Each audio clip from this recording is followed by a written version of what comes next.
और भारत दौरे पर आए नेपाल के प्रधानमंत्री शेर बहादुर देउबा की उनकी बात करेंगे, जिन्होंने आज प्रधानमंत्री नरेंद्र मोदी से मुलाकात की है।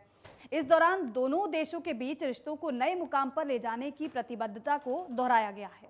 भारत को नेपाल से जोड़ने वाली जयनगर कुर्था रेल लाइन की शुरुआत भी की गई है।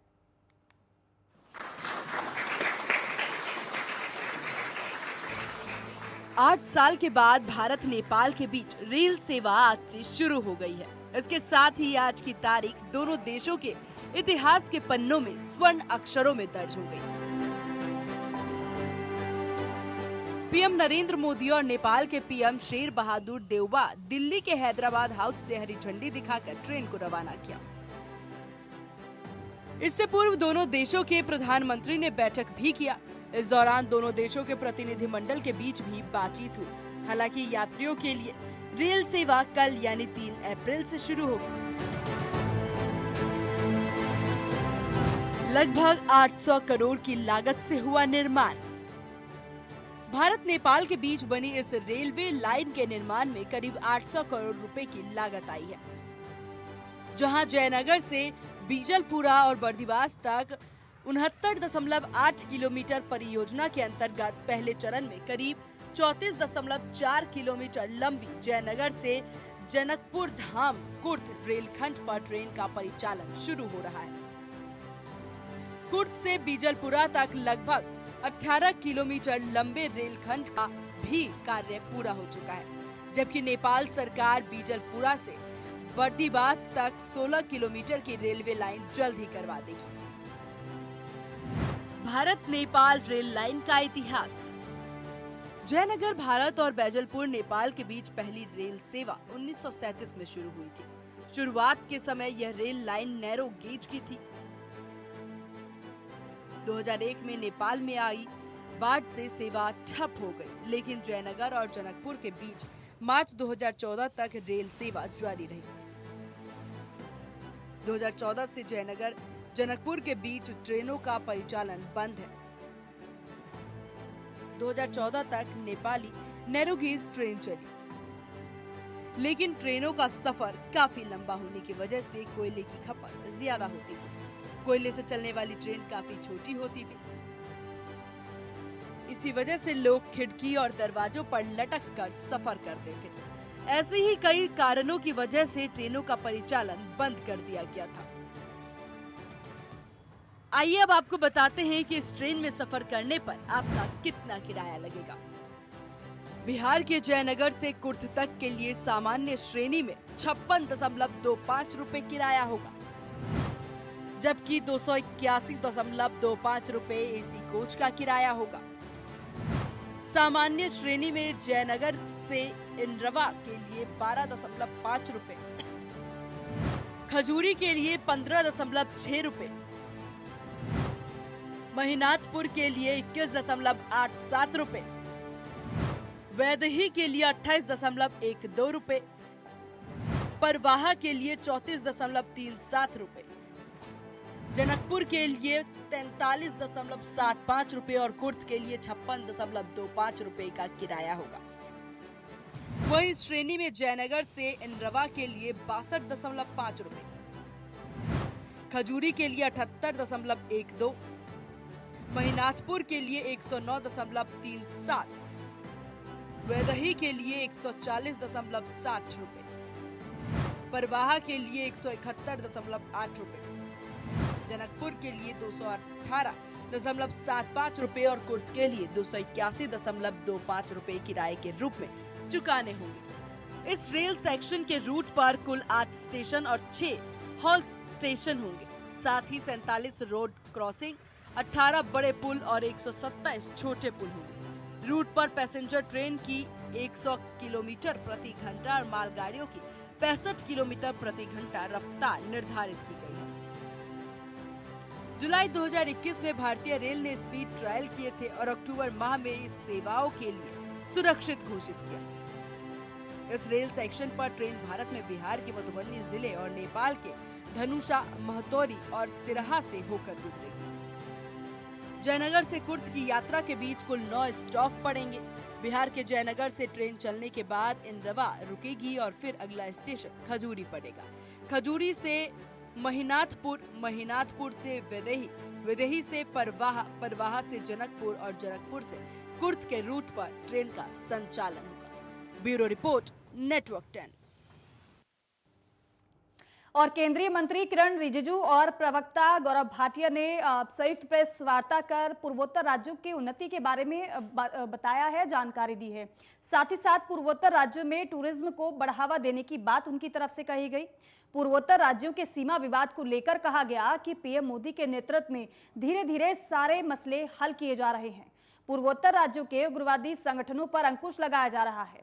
कुछ संगठन राज्यों की मुख्य धारा से जुड़ रहे हैं, लेकिन कांग्रेस पर निशाना भी साधा गया। इस दौरान कांग्रेस पर निशाना साधते हुए कहा गया कि कांग्रेस ने कभी भी इस मसले को सुलझाने की कोशिश नहीं की। पूर्वोत्तर राज्यों के लोगों के लिए कहा गया कि यहाँ के लोग बहुत भावुक हैं और इस राज्य का अगर भला हो सकता है तो सिर्फ प्रधानमंत्री नरेंद्र मोदी के कारण ही हो सकता है। आज का जो स्थिति है वो मणिपुर, नागालैंड और असम, ये तीनों राज्यों में मेजर एरिया से पूरा हट चुके हैं। तो आपको मैं ये बताना चाहता हूं कि पूरे नॉर्थ ईस्ट के लोग, सिविल सोसाइटी के मेंबर्स हो या पॉलिटिकल लीडर्स हो, सब ने इसको वेलकम किया है। और मैं प्रधानमंत्री जी का कैबिनेट का मेंबर होने के नाते और मैं पूर्वोत्तर से एक सांसद के रूप में काम कर रहा हूं, इस नाते मैं प्रधानमंत्री नरेंद्र मोदी जी का अभिनंदन करना चाहता हूं, जिसका सपना आज साकार होते हुए हम सबके सामने में दिख रहा है। और इन्हीं खबरों के साथ ही दिल्ली लाइव में वक्त हो गया एक छोटे से ब्रेक का, फौरन लौटेंगे।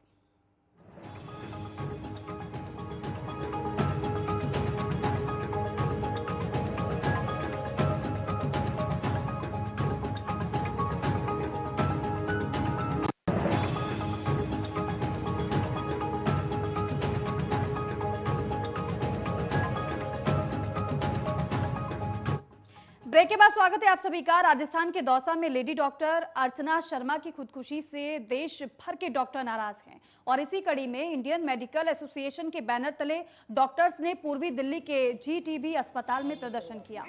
इस प्रदर्शन में इंडियन मेडिकल एसोसिएशन के पदाधिकारियों के अलावा जीटीबी अस्पताल के रेजिडेंट डॉक्टर एसोसिएशन और मेडिकल के छात्र शामिल हुए। प्रदर्शन में शामिल इंडियन मेडिकल एसोसिएशन के फाइनेंस सेक्रेटरी नेता डॉक्टर अनिल गोयल ने कहा कि देश में पहली बार ऐसा हुआ है जब इलाज के दौरान हुई मौत के मामले में पुलिस ने हत्या का मुकदमा दर्ज किया है, जो पूरी तरीके से गैर कानूनी है। एक महिला डॉक्टर को इतना प्रताड़ित किया गया कि उसे सुसाइड करने के लिए मजबूर होना पड़ा। अनिल गोयल ने मांग की है कि उन लोगों के खिलाफ सख्त कार्रवाई करनी चाहिए जिनकी वजह से अर्चना शर्मा को सुसाइड करने के लिए मजबूर होना पड़ा। इस प्रदर्शन में शामिल डॉक्टर्स ने कहा कि जिस तरीके से अर्चना शर्मा के साथ हुआ है, ऐसे ही हालात रहे तो डॉक्टर मरीजों का इलाज करने से भी डरेंगे।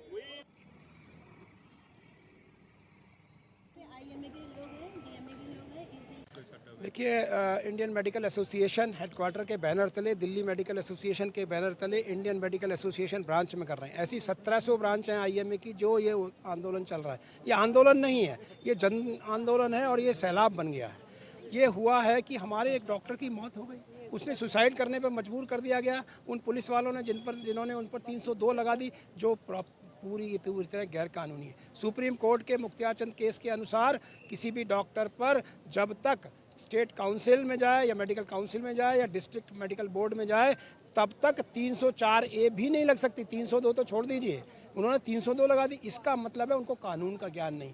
ऐसे लोग जिनको कानून का ज्ञान नहीं और पुलिस वाले बन गए, तो उन पर क्या लगनी चाहिए? Criminal negligence. बहुत ही दुखद घटना हुई है ये जो डॉक्टर अर्चना शर्मा को सुसाइड करना पड़ा। मैं सिर्फ इतना ही कहना चाहूँगी कि मीडिया एंड पॉलिटिशियंस एंड हमारे अपने डॉक्टर्स, हम सबको एकजुट होकर इन चीज़ों को बंद करना है।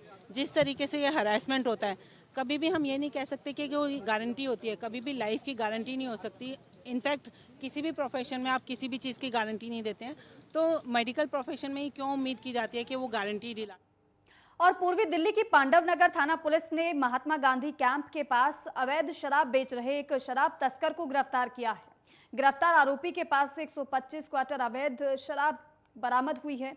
हालांकि डीसीपी प्रियंका कश्यप ने बताया है कि गिरफ्तार आरोपी की पहचान नौशाद के तौर पर हुई है।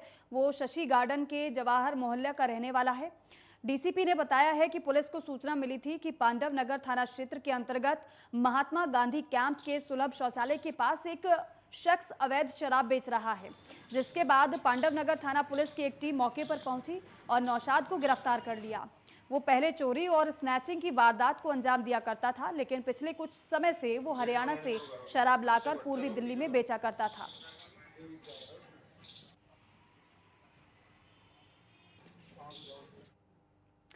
और यमुना के सेक्टर 7 पर स्नान घाट बनाया गया है। हालांकि जहां अमावस्या पूर्वमासी को लोग नहाने के लिए यमुना पर पहुंचते हैं, लेकिन स्नान करने के बाद एक युवक यमुना में डूब गया।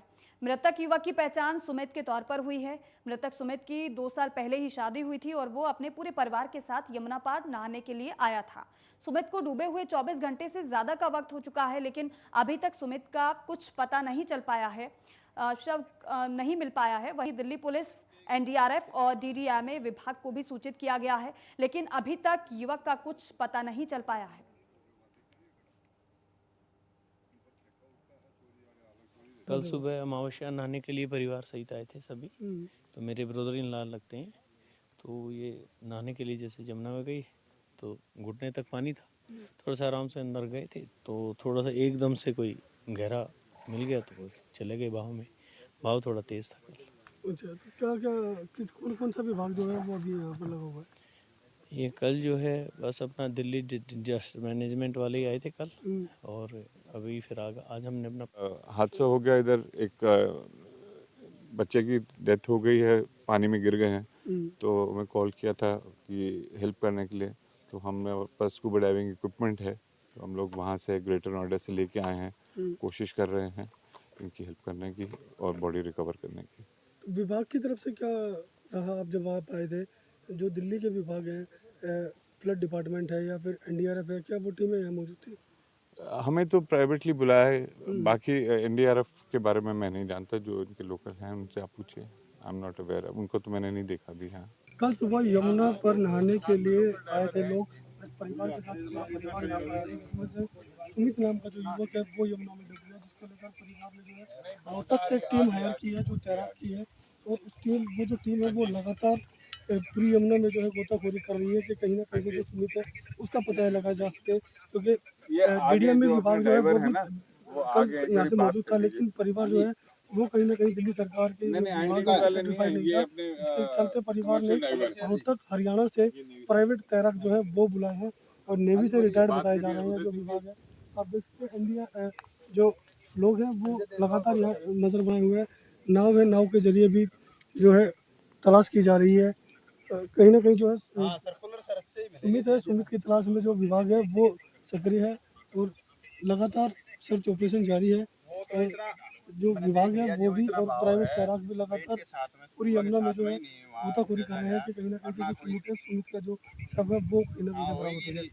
अब देखने वाली बात है कि कब तक जो सुमित का शव मिल पाता है, या फिर एक दिन लगता है या और भी दिन लगते हैं, क्योंकि परिवार ने बताया कि डीएम अलीपुर ने कहा कि 48 घंटे का समय जो है वो मांगा है और 48 घंटे के अंदर ही सुमित है जो उसका शव या उसकी बॉडी जो है बरामद की जाएगी। दिल्ली से नीति सैन के साथ प्रदीप गुज्जर। और साउथ वेस्ट दिल्ली के स्पेशल स्टाफ की टीम ने स्नैचिंग की वारदात को अंजाम देने वाले एक शातिर लुटेरे को गिरफ्तार करते हुए कई मामलों का खुलासा किया है, और इसके साथ ही गिरफ्तार आरोपी के कब्जे से 5 मोबाइल और अपराध में इस्तेमाल की गई स्कूटी को भी बरामद किया गया है। गिरफ्तार आरोपी की पहचान बादल सिंह के रूप में हुई है। आरोपी मूल रूप से दिल्ली के महिपालपुर एक्सटेंशन का रहने वाला बताया जा रहा है।